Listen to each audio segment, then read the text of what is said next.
Hi, I'm Julie from The Best Days, and I'm here on Friday all blinged out in my Star Wars because I'm so excited about the lesson that I did with my class based on Author's Point of View. Author's Point of View is Standard 6, and it's one of the harder standards to teach because it expects the children to understand the author's attitude, their attitudes and feeling towards the text, and then provide text evidence for their feeling of the author and themselves. So what I did was I started with the weekly story in our class, and I made this anchor chart. And as you can see, it's not fancy. I don't believe that anchor charts should be pre-made and presented to children. I believe that anchor charts have power in teaching, and so I make my anchor charts with the students as we go. And the information that you see on my chart is also found in my product that I used within the class. So we charted what exactly Author's Point of View is. And once we charted that, I sent my children out to read their weekly story with the goal of then using the guiding questions found on the page. And so it didn't go very well at first. Kids were asking very basic questions. How do we protect turtles? How do we save turtles? Instead of using the tool. So after a redirect, students then began to use the tool to find the question stems for the text. Once that was done, that took about a day to go through that and really understand how these question stems work. Once we were through that, the next day, the second day, my students re-met, made sure their questions were firmly anchored in these guiding questions, and they were ready to present.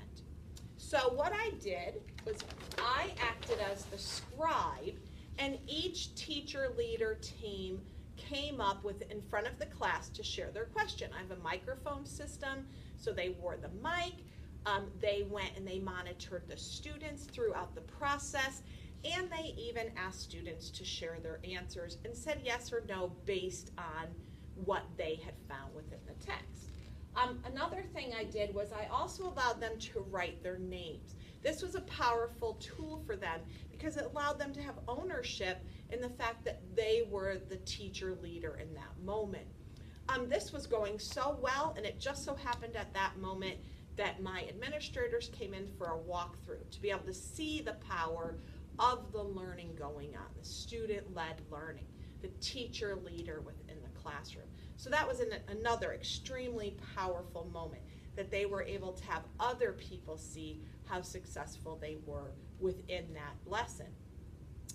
And students, each group got to present. This is just 3 of the questions that were shared. We have more that ran out of chart paper room.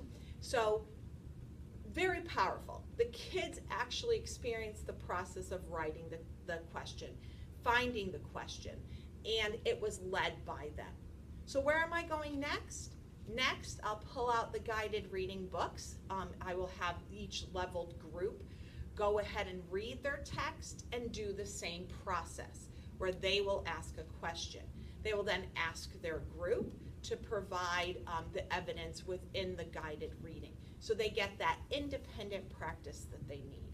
And then finally, we'll finish with how do these questions look on a standardized test or on their weekly test, or even within a comprehension page that you may use with your kids. And so this is how I covered that point of view. Again, the kids had the power, and they are able now to say what the author's strong feelings are, what their feelings are towards the text, and find the text evidence to prove that to be true. And so I'm glad to share this with you today. You can find this product in my Teacher Pay Teacher store. Again, it is Author's Purpose and Perspective. And as always, have a great day. May it be the best day.